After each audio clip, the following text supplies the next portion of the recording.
In the wake of the G20 hostage crisis, President Claire Haas assembles an illegal and clandestine joint task force, bringing together Alex and her friends from both the FBI and CIA to unmask a global conspiracy. Season 2, Episode 14, LNWILT of Quantico, starts right now. You're tuning into the destination for TV superfan discussion, AFTERBUZZ TV. And now, let the buzz begin.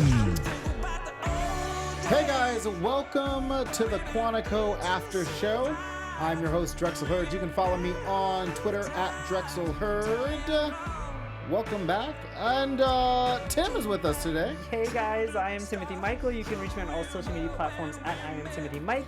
If you guys haven't noticed, we are missing our beautiful co-host, Miss Renee Ariel. She's in Florida on vacation. So Renee, we miss you. I can't wait to have my partner in crime back next week.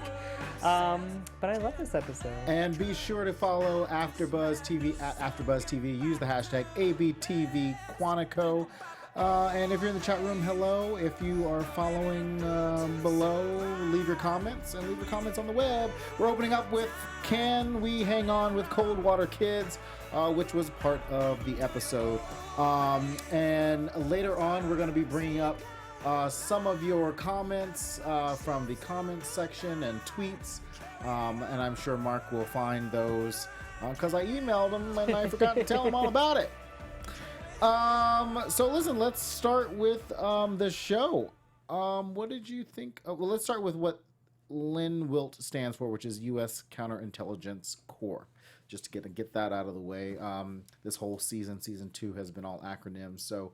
Tim, what do you think about the show? It's funny because we started this and it's still season 2. I don't know if I'm the only one out there that thought that this is a totally different season 3, but it is not. It is just the comeback of season 2, which I love because it's a good reset for everything. I felt like I kind of felt like the first half of this season ended kind of lacklusterly, if that's a word, because I didn't get as many answers as I wanted to, and I felt like going into this, there are more, I don't know, I guess you can say answers. I'm just glad that we're getting a fresh start so that I can kind of catch up to everything that has happened. Yeah, it definitely felt like the second half of the season is how the first half of the season should have been. Thank you. And it should have been a little reverse, and maybe going into this new counterintelligence, this task force, maybe that could have taken us into everything that the first half of the season did. But that's not how things work, because why would it be so easy for us? And I also think that it's because they started to introduce so many characters in the beginning of season 2, and we had to get to know them and their backstories and all this stuff. Whereas with this, we kind of already know these people. Right. So and it's fun just looking at the course of the episode, seeing who's coming back and who's not.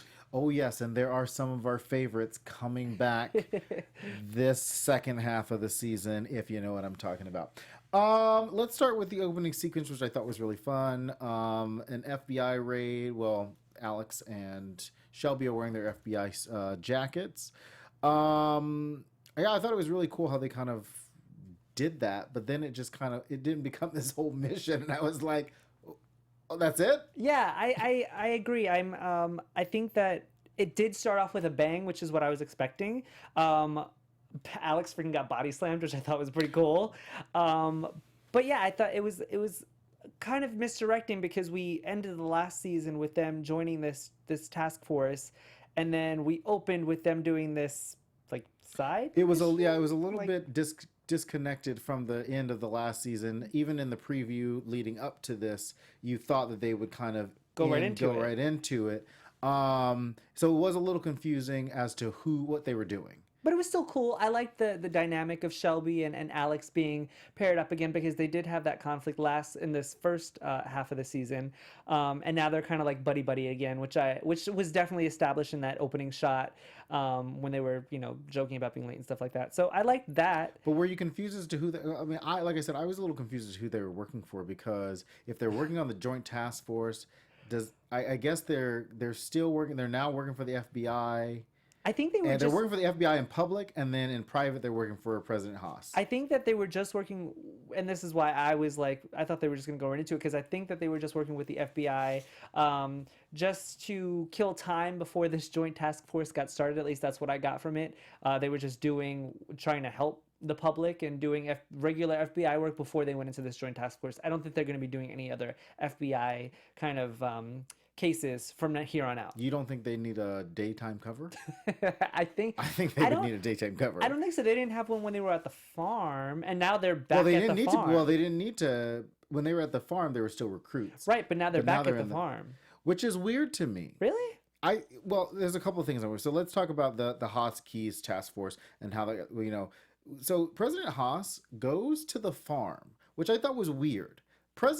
The president of the United States should not be going anywhere that the public doesn't really know about, which I was like, why is she there? Well, Like what story did they tell the media for the president to be going to this off-road, off-site that's not, the winter White House as President Trump has, and it's or, not Camp or Camp David or right. anything like that. Like President Haas is like nowhere to be found. Like I'm surprised they didn't just go back to the White House. No, and they did kind of address this because she said that she has to be directly involved and they directly report to her because they don't know how deep this shadow group who stolen these drives, which we obviously come to find out is called the Cash. They don't know how deep this group has infiltrated the U.S. government, so she has to be there because they report directly to her. So why not go to Camp David? I guess maybe they just didn't have the budget for Camp David. I don't know. I like them at the farm. It kind of brings back some answers that I was, like I said, missing in the first half of season 2. And I like that they're kind of staying in their old rooms. Like it's nostalgic for me. I get what you're saying. I only say that because so the farm is used for CIA recruits. So where's the new crop of CIA agents? That's one thing that I was confused about too, because I was like, okay, well, maybe they're not training anybody because, well, Lydia is now in jail and Owen is supposed to be in jail, so they really have nobody to run this. Yeah, CIA. but in the course of the time that the last episode ended and the time that they got their first text message, there was a little bit of time because Alex and Ryan weren't really talking to each other, and it seemed like they were not talking to each other for a couple of months at least. So in the time that ended there had to have been a new class come in, or maybe they're on a quarterly basis. I don't know. Maybe they think that because it failed so dramatically with Lydia being part of this terrorist group and Owen trying to cover up for her. They would shut down. I don't know. Maybe they put it on hold. Look, this is just my theory, Drexel. I'm just trying to figure out why they're at the farm. I don't like it, and I don't like that President Haas is rolling around in crazy places. Okay, so it's funny because I wrote down recruits, and they're not really recruits anymore. But I kept writing down recruits, but they're actually agents. They're agents now. Yeah. Did not mistake Nima and Raina anymore because Raina's no longer. Thank you. Nima no longer has a sister. That's what it's coming down to. Raina is nowhere to be found. She's gone. I'm glad that you brought that up because I loved in season 1. I think most of our viewers loved the fact that this actress was playing these two completely different characters, Nima and Raina. Raina. Oh my gosh, now I'm being you. Yeah, can you? Nima and Raina. Right? And it's confusing. And I actually liked Raina more than Nima. Just because I feel like Nima always has this chip on her shoulder as a character, whereas Raina has more of this optimistic, outlook on life. So I kind of miss Raina, and I hope that they're going to bring her back at some point because I think that her just disappearing is a little weird. They need to explain that. At Quantico Writers, I know you're on Twitter because I tweet at you a lot and you never tweet me back. We need to know what happens to Raina. I hope she's not bad. I hope she's not because obviously Nima was the bad one, but yeah. Not really bad, but she was bad. Where's Miranda? She was nowhere to be found in this episode. Thank you. You know what's funny is that and I'm sure we'll get into this, but when they brought in when Keys and Clayton were having that conversation about that how they need the team needs a drill sergeant. You thought they were going to bring back Miranda. I don't know what my obsession is with Miranda. I just love a strong black woman. That's because Miranda is the anchor of this show. Yes, because she was the anchor of the first season. Yeah. She was the anchor of this season, even though we didn't know what side she was on. We didn't know what side Owen was on either, but and I don't think that it's fair that Nima is part of this joint task force and she is nowhere to be found because I'm I hope she didn't get in trouble for being part of it, because so is Nima, and Nima is part of this. Owen, and so everybody's going. Right. So that means at some point Miranda's coming back. We just don't know it in what form. I hope so, because I really like her.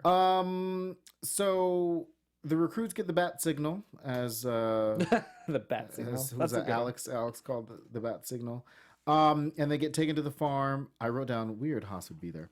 And then we get to meet Clayton Haas, played by Hunter Parrish, who, if you watched Weeds, that's where you know Hunter Parrish from. What do you think about Clayton? I think Clayton is an interesting character. I mean, I know that everybody had assumed that it was going to be Caleb running the show, and then we had called this out in our last show, that we were probably like, no, it's probably his brother, which we were right. I like his character and the conflicts that are arising with the other characters. I think that they're going to have a pretty good storylines going into this second half of the season. What I thought was really interesting is that, you know, we talked about, I do the Good Fight after show right before this show, and we talked about how certain shows are colliding with reality and in this terms of the situation. And even today, the White House put out a statement saying that Ivanka Trump would be moving into the West Wing and having an office in the West Wing, and that kind of doesn't even ride a line. It is nepotism, where children or family members of the president are now government officials. And this is a clear, like, Clayton Haas is the top political strategist for Claire Haas, and who he calls Claire. He does not call her mom. He does not call her President Haas. He definitely says, Claire, call me back, or whatever he said. And Donald Trump has Jared Kushner, Ivanka's husband, as a top political strategist. And now Ivanka is going to be moving into the West Wing. So it does. So right now, as we can see, Quantico is kind of moving into that. Where's that line? Obviously, if real life can do it, so can Quantico. Well, one thing that I wanted to bring up was just you touching up on his relationship with his mom, and that's what I was saying earlier when I was saying, you know, his character is very interesting because he has so many different ways that he can go interacting with other characters, and his mom, President Haas, being one of them, because when she was making that speech when they were all in the room together, she had went up to him and he like pulled his arm away from her when he reached for it, and I saw that, and I don't know if any of you guys at home saw this, but I was like, that was weird. And then we come to find out that he didn't want Shelby on the task force, so I was thinking maybe that's why he pulled away. But he was still pissed. Yeah, because he only agreed to be part of this if she wasn't there. But I think it goes deeper than that. I think it has to. It definitely has to go deeper than that. And on a more political side, we also got to learn more about what Clayton's background was. It's very funny how the Quantico writers are very funny. So you've got this female president, but her son works for the Children's Defense Fund, which Hillary Clinton worked for. The Clayton Haas was a Daily Show writer, and he was Eric Garcetti, mayor of Los Angeles's his speechwriter as well. So it's weird that they kind of mixed, like, again, the reality with what's happening in their show. So yeah, but I liked Clayton. I mean, I thought it was, you know, it was really funny when Shelby walked up and she saw the back of his head, and she thought it was Caleb. Thought it was Caleb, Yeah. and I said, that's not Caleb. No, I know the back of that Caleb head. And I wish Renee was here so that she can break the tie break of who is more attractive, Caleb or Clayton. I'm gonna go ahead and say that Hunter Parrish is more attractive than Graham Rogers, but that does not mean they're both not equally as attractive. Okay. Well, you just said that he was more attractive, so they can't be equally attractive. But they can be. But they can be. Anyway, Hunter Parrish is more attractive than Graham Rogers. Let's just put that out there. So Hunter Parrish, you can come on the show anytime. Graham Rogers, you're over. You can come on the show too. So let's start with, let's go to what the mission at hand is. So we learn about this cache, which is basically the cache.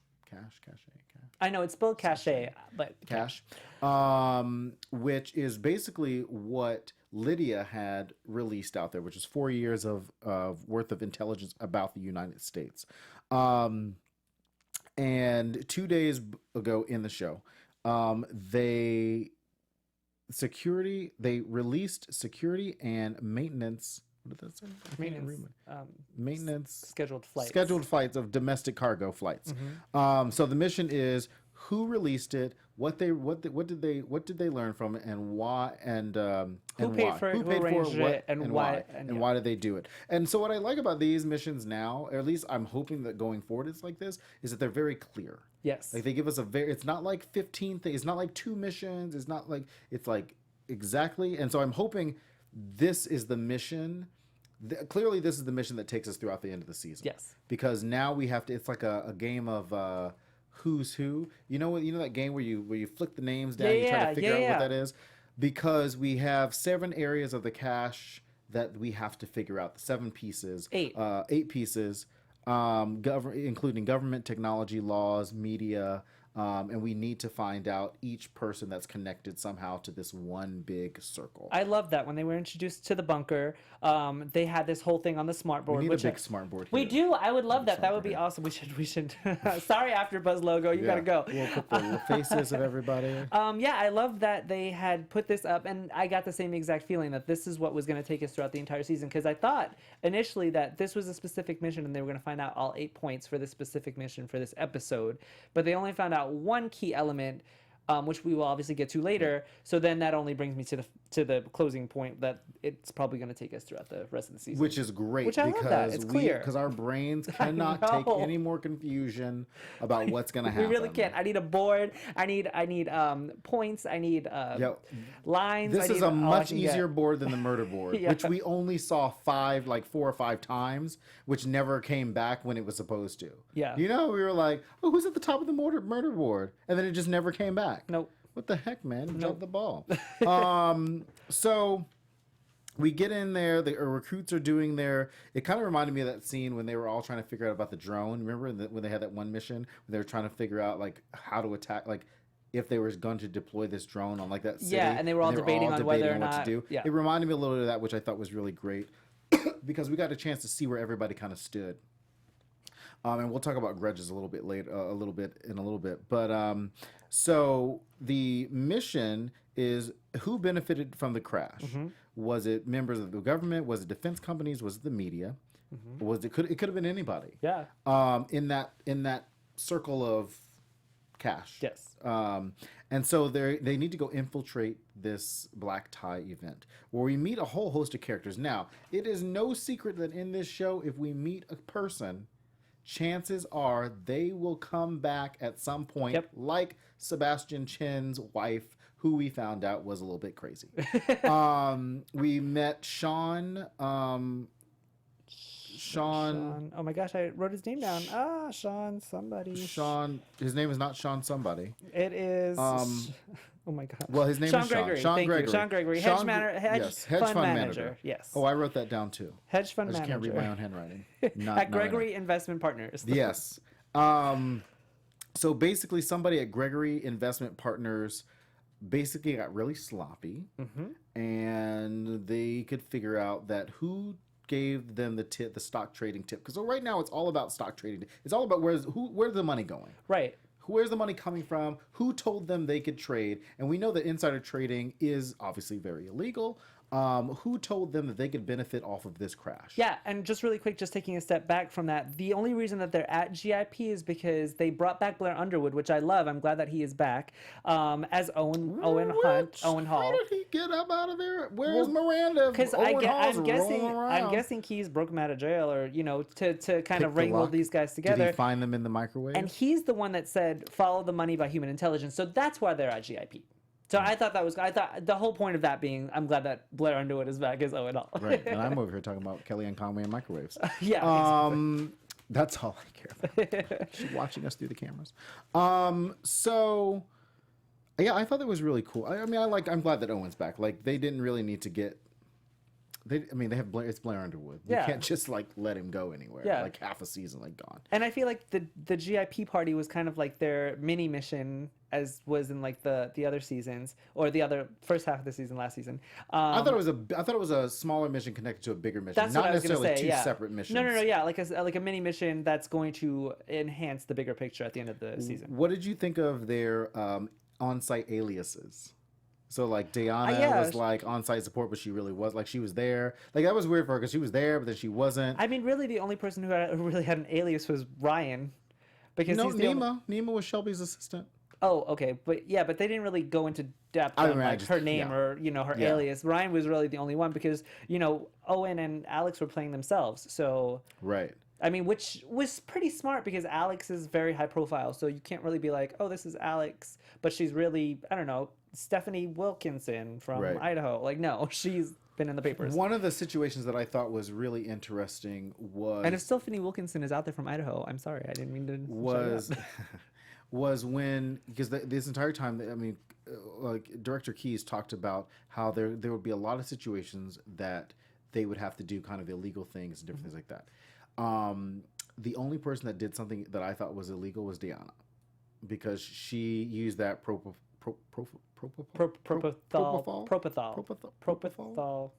something.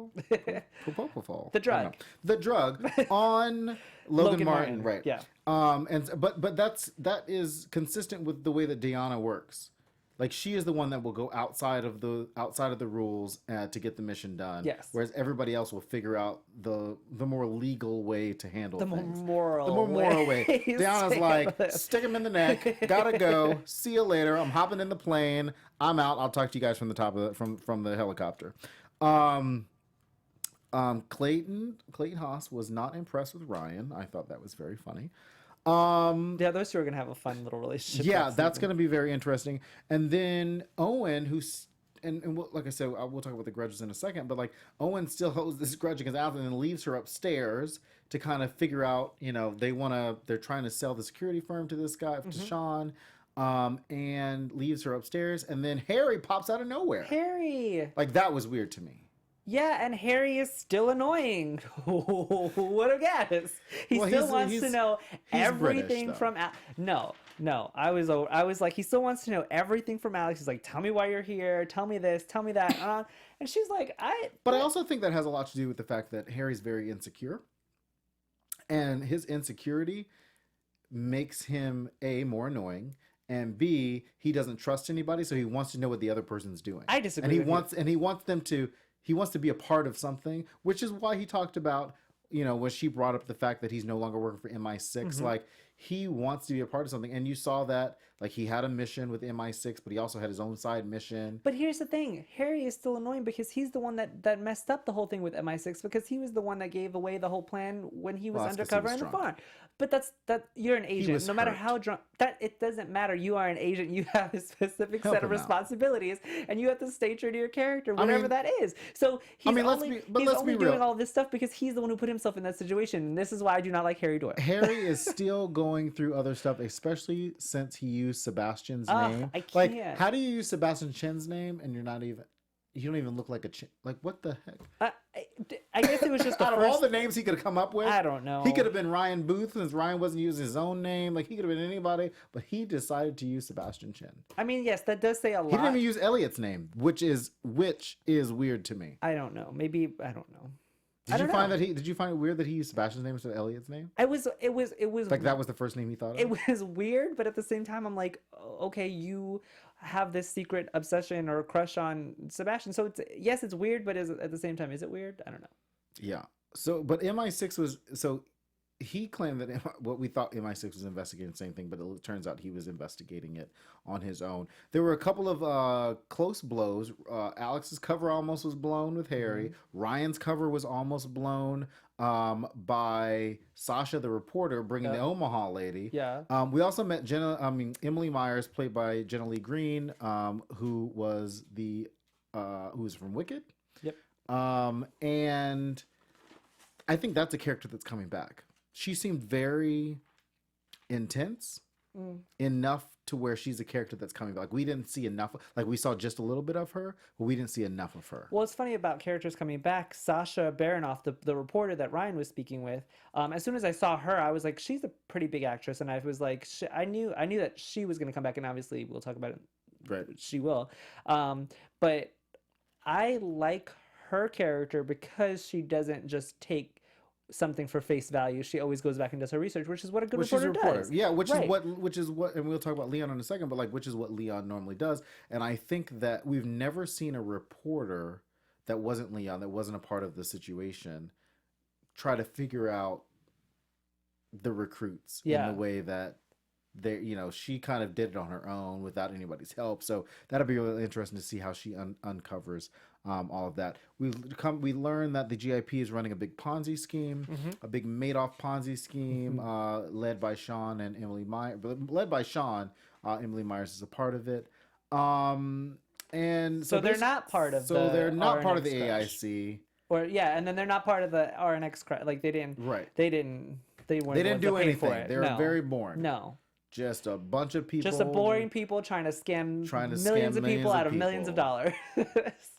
That's America. And then, so like that's the end of that mission. Obviously, Clayton just thinks that it's kind of a failure, but not really. I don't think he thought it was a failure. I think Director Keyes thought it was a failure. In turn, Clayton thought that it was just like he needs to make a decision on what he wants to do. As always, Alex saves the day. Because of Harry, which I'll give him credit there. By figuring out that figuring out the trade that they were going after, Engine had an avionics startup company and they had their prototype on the plane. Yes. So obviously that's going to take us into that led us to the first face on the board, which is Christian Kelly, who was the money of the pillars. So we'll put those faces out there, and that'll be really interesting. The grudges that happened, I thought were really interesting. So obviously, Ryan had kind of his grudge still against Alex, but not really. Like he still loves her. He's still trying to figure it out. But like he was like, "You never called me, whatever." And there's a lot of stuff happening. We also saw the grudge with Shelby and Nima. Which I was actually obsessed with that. I think that was my favorite grudge out of this entire thing. Because, like I said, it brings back more answers from the first half of the season. Because we were like, yes, Nima was a part of this. Is nobody going to address this? Is everyone just going to be like, oh, it's fine? But Shelby's not. And I'm like, okay, great. Yeah, Shelby, you have a right to be mad. Was it a little overkill? Yes. But I do think that Shelby has a point. Nima did do this, heinous act of joining this terrorist group, no matter how right she thought that she was.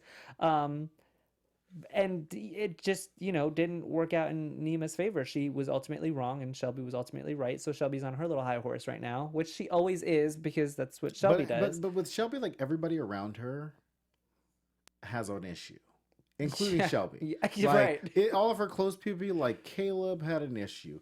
Alex had an issue. She had an issue with, she has an issue with, maybe she should look into herself. And she's the common denominator of the issues. Denominator. The one thing that I loved about this episode was that moment that she had with Nima at the end of the episode when she was like, "I love you, Nima. Like you, Alex, and I." She's like, "You're the only one I have left." Yeah, which brings us back to, and I love the whole nostalgic, part of this show when they bring us back to season 1, and it was them three. They were very close, and they've done and come through a lot of stuff together, and I loved that part. That was a really great part. Right. Leon, I'm sorry, the last grudge is the Alex and Owen grudge, which Owen feels like he's blaming Alex for what he had to do to Lydia, or what he had to go to jail for with Lydia. But I'm like, how do you blame Alex? Alex tried to tell you were helping Alex, and then you had to make a decision. See, I think that I think Alex is just a scapegoat for Owen's anger. I think Owen is, and he said this, he's trying to make up for what Lydia did by coming back. And I think that he's just really angry with his daughter, and he's just placing that on Alex. That's what I'm saying, which is crazy because he was helping her figure it out in the first half of the season. He was actively helping her figure out what was happening. Yeah, because he's, yes, he might be Lydia's father, but at the same time, he is a CIA agent, and he needs to work first. Yeah. But then at the end of the day, he still tried to protect her. Right. So he tried to do both. Can't do both. Got to pick one when you're in the CIA. Leon, it never fails that you have what people see as a PTSD person going through some issues, especially on a show like this. What did you think of the Leon, where Leon is right now? As soon as Leon was like, somebody's following me, I was like, I completely believed it. Because it's Quantico, you guys. I mean, something else has to happen besides this, roster and on this smart board with we're just gonna tick off names every episode. Like something else has to happen. And to think that there's this shadow group that is so infiltrated into the government that the president can't be at Camp David like you want her to be, and has to directly report to this group of people. Of course, there's gonna be somebody trying to go after these guys. Do you trust Director Keys? No, I don't. And you guys, Which you and Renee both called. It. Yeah, you both called it out last season, and we all thought that he was going to be behind this season. This season. Sorry, I keep saying it. I know. We all thought that he was going to be behind the G20 summit, and then he was not. I don't know. I just don't think that President Haas should. I don't think President Haas should trust him either, because I don't.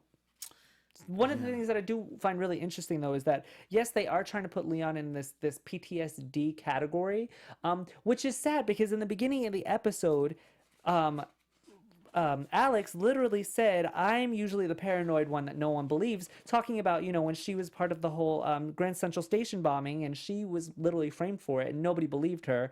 And her and Diana, and especially her, she was so quick to be like, we can get you help. And I'm like, you're not even going to believe him. You're not even going to entertain the thought just a little bit. Right. Like, work all of your... And this is the one thing the one criticism that I've always had about the show is that, these are CIA, FBI agents. Like, they are smarter and they think about everything. And I feel like that's a disservice to these characters because it's just unrealistic to think that Alex, coming from what Leon is going through, where nobody's believing him, that she wouldn't go off and check out every single aspect to his story, including just walking him out to his car at the end of the night or going after him because she knows how vulnerable that position is to a person because she's been in it. And then that's when Leon gets taken. So then we know that Leon from the beginning was right.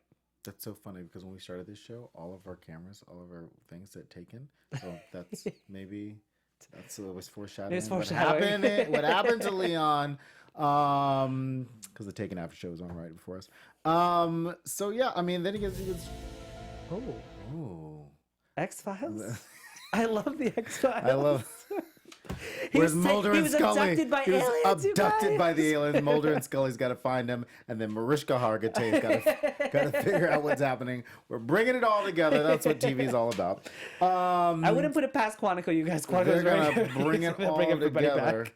And then Olivia Pope's going to have to break it all apart for President Haas. So yeah, we definitely want to know what you guys think. So leave your comments in the thing. We've got some comments that we want to bring up from folks on the Twitter sphere. Melissa at Mel_fair says Ryan putting on Alex's necklace and noticing her hair is different. # relationship goals. # Ralix. I think that's a new thing that I've been seeing on Twitter. # Quantico. Yeah, he did see her hair that was different. He noticed her hair at the beginning, and then he said at the end, "Why are you lying about it?" Yeah. The Quantico Writers Room said they used to be so happy. Maybe they will be again. # Ralix. The Quantico Writers Room is now using that hashtag. Yeah, they're getting on that. I'm not getting on board. Quantico. And Alexis Walker at Alexis Lynn W. Seeing Ryan with other girls breaks my heart. I feel like he's betraying Alex. So we saw at the end that Sasha was looking into Ryan Booth. Yes. So that might be a little love interest triangle there. So if you want your tweets featured on our show or your comments featured on our show, leave your comments below or use the # ABTVQuantico, and we will talk about what you have to say and really quick on the show. Because I don't want our viewers who tweet at us to get mad about this, but we kind of left out a pretty big conflict earlier, which was Clay and Shelby, and how, Shelby has slept with his brother and father. Yes. Which Not I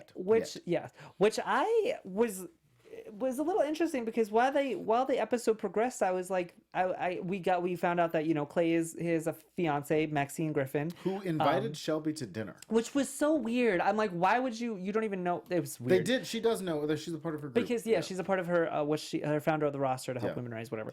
But it's still a little weird that she would invite just Shelby and not everybody else.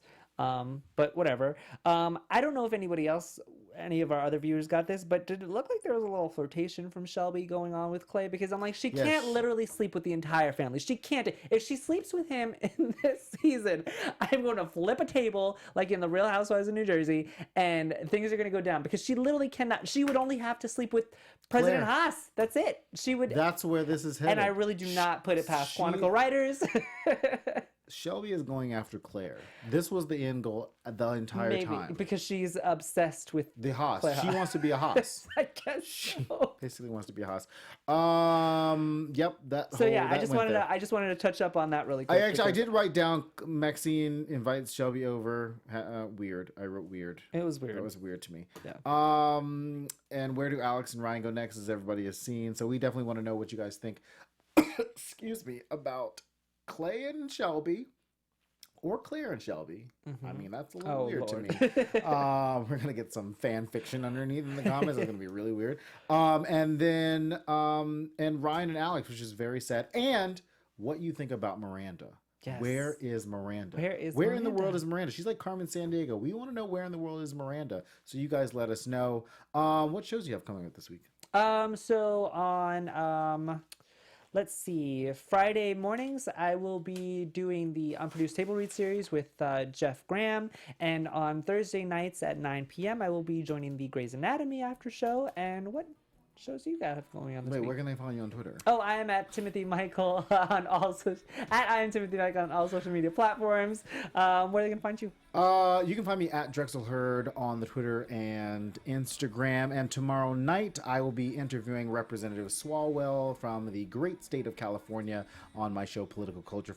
So definitely check that out, because he is on the House Intelligence Committee, which they had a hearing with James Comey today. We will see you all next week with another episode of Quantico. We'll see you then, because Caleb Haas is coming back next week. Thank you, and good night. Good night, guys. From executive producers Maria Menounos, Kevin Undergaro, Phil Svitek, and the entire AfterBuzz TV staff, we would like to thank you for listening to the AfterBuzz TV network. To watch or listen to other after shows and post comments or questions, be sure to visit AfterBuzzTV.com. I'm Sir Richard Wentworth, and this has been a presentation of AfterBuzz TV. Buzz you later. The views expressed herein are those of the hosts only and do not necessarily reflect the views of AfterBuzz TV or its owners or principals.